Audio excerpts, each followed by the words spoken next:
Welcome to the Deep Dive, where we take a stack of sources and really dig into the most important nuggets of knowledge. Today we're getting into something pretty personal and maybe surprising, how sharing physical activity can profoundly impact the intimacy and connection in a relationship. We're going to unpack the journey of one couple who discovered this firsthand.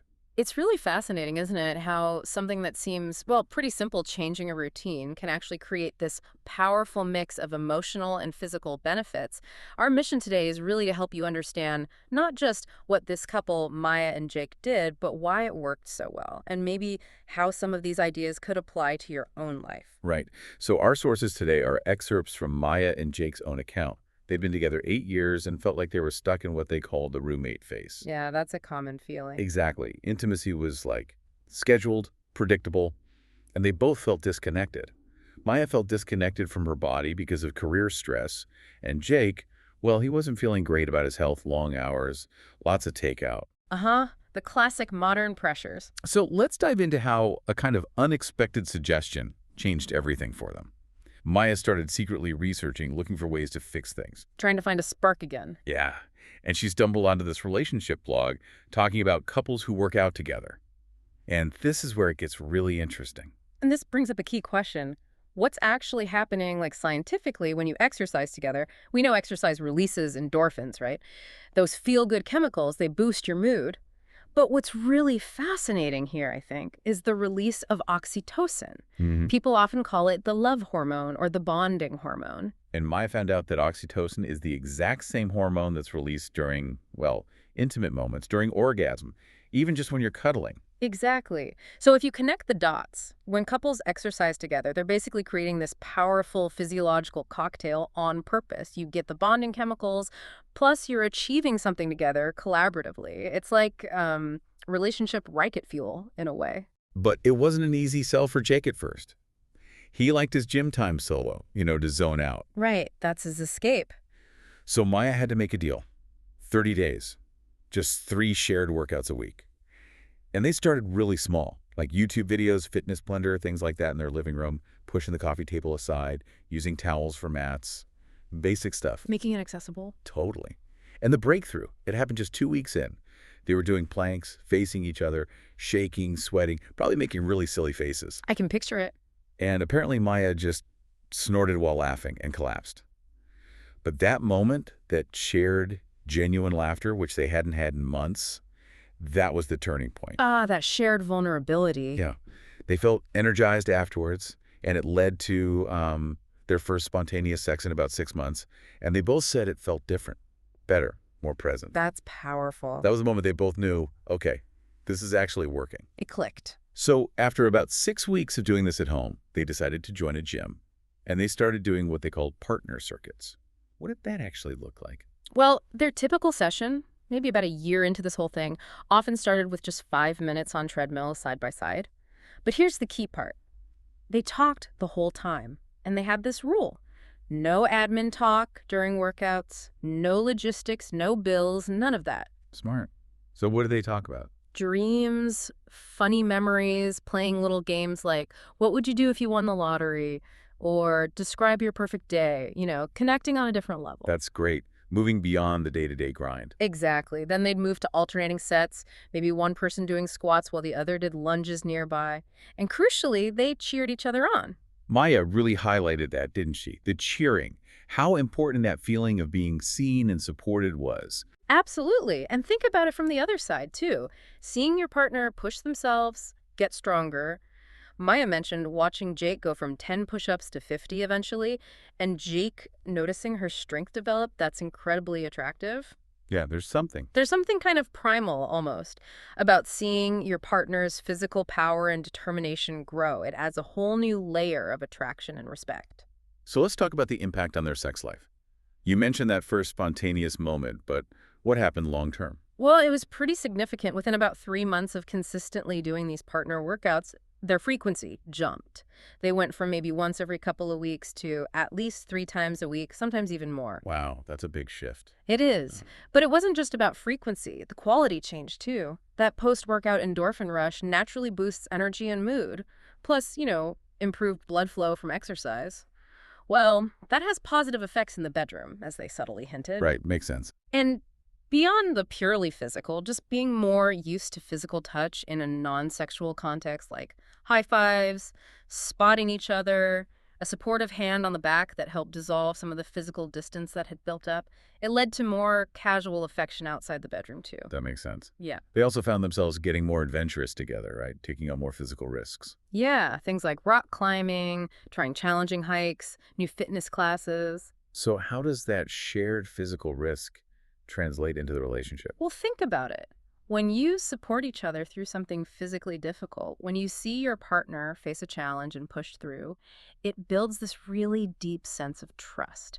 You learn you can rely on each other in a very tangible way.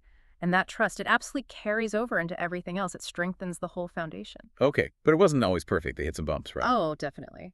About 8 months in, Maya started progressing faster in some areas. She was actually deadlifting more than Jake at one point. Uh-oh. Ego check? Yeah, she admitted it bruised his ego a bit. And she also realized she'd made a mistake by pushing him too hard sometimes, saying things like, come on, 5 more reps, instead of just being supportive. Right, becoming the coach instead of the partner. Exactly. And that was a big learning moment for them. They realized they needed to be workout partners, not trainers for each other. So they made a new rule. Encouragement is always welcome, but coaching only if specifically asked for. That shift, support over instruction, was crucial. That's a really important distinction in any partnership, actually. Absolutely. What about scheduling? That's always a tough one. Oh, yeah. Life gets busy, things come up. It's easy to let those workout dates slide. But they noticed pretty quickly that when they skipped their shared movement time, they felt more disconnected, maybe more irritable with each other. So they had to get serious about consistency. They did. They started treating those workout dates as truly non-negotiable. Even if it was just a 20-minute walk where they could connect without distractions, they understood it was like this vital dose of shared endorphins and focused time together that helped them both function better. Okay, so based on all this, what practical advice did they have for listeners, for you, maybe wanting to try something similar? One of the biggest takeaways was to start small, really small, like 15, 20 minutes, maybe twice a week. Don't try to become, fitness gurus overnight. Manageable chunks. Exactly. And focus on fun over results, especially at the beginning. If you're laughing together and sweating a little bit, that's a win. The connection is the primary goal. And communication sounds key. Hugely important. Checking in before, during, and after. How are you feeling? What do you need? What felt good? What didn't? That constant dialogue? And patience, right? This isn't an overnight fix. Definitely not. They said give it at least 6 to 8 weeks of consistent effort to really start feeling the relationship benefits build. And crucially, don't compare yourselves to others. Ah, the social media track. Yeah, your journey is your own. Don't measure your living room plank struggles against some perfectly curated fitness couple online. Good advice. Did they mention any specific types of workouts that felt particularly intimacy enhancing? They did. They highlighted what they called trust exercises, things where you literally have to support each other's weight, like a partner boat pose in yoga, or maybe even carefully having one partner sit on the other's back during push-ups. Okay, that requires real trust. It really does. That physical dependence fosters a deeper connection. They also like circuit training where they'd alternate exercises. You're in your own zone, but still very aware of your partner nearby, and partner stretching at the end of a workout. They said that was incredibly bonding and, well, sometimes led naturally to other activities. I can imagine. Beyond the relationship itself, though, this journey changed them individually, too, didn't it? Oh, absolutely. Maya talked about learning to appreciate her body for what it could do rather than just how it looked. For years, she'd been focused on the scale, on photos. But working out with Jake, celebrating small wins like holding a plank longer, it shifted her whole perspective. That's about powerful mental shift. It really is. Seeing your body as this amazing, capable machine, not just something to be judged. And that confidence, that body appreciation, it directly impacted how she felt and acted in intimate moments. And Jake felt it too. He became genuinely proud of his increasing strength and stamina, less self-conscious about having a bit of a dad bod. And the mental health aspect. Yeah. They both dealt with anxiety, you said. Yes, and their workout baits became this really reliable way to kind of co-regulate, to reset their nervous systems together. Why is that? What's the mechanism there? Well, exercise itself is known to reduce cortisol, the stress hormone, so you get that stress relief. Yeah. But then you layer on the oxytocin release from doing it together, that bonding effect. So you get Hmm. this double dose of feel-good chemicals. It becomes a really potent tool for managing anxiety as a team. Interesting. And it even affected their social life. They became that couple. Huh.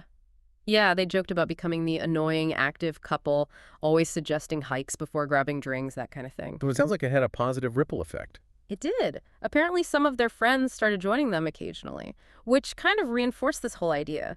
Couples who sweat together really do seem to stay together, or at least connect more deeply. It's about deliberately associating your partner with positive things, accomplishment, pushing yourself, celebration, support not just the daily grind and household chores, it builds up this reserve of goodwill. That makes a lot of sense. So, final scenario. Hmm. What if your partner, listening now, is resistant to this whole idea? What did Maya and Jake suggest? Their advice was to start even smaller, maybe just a simple 10-minute walk after dinner. The key is making sure phones are away and you actually talk. And try to find something they might already be interested in. Is it dancing? Is it competition? Tracking progress? Tap into their motivation? Make it feel like quality time, not a chore. Exactly. Make it about connection, not just exercise. And crucially, lead by example.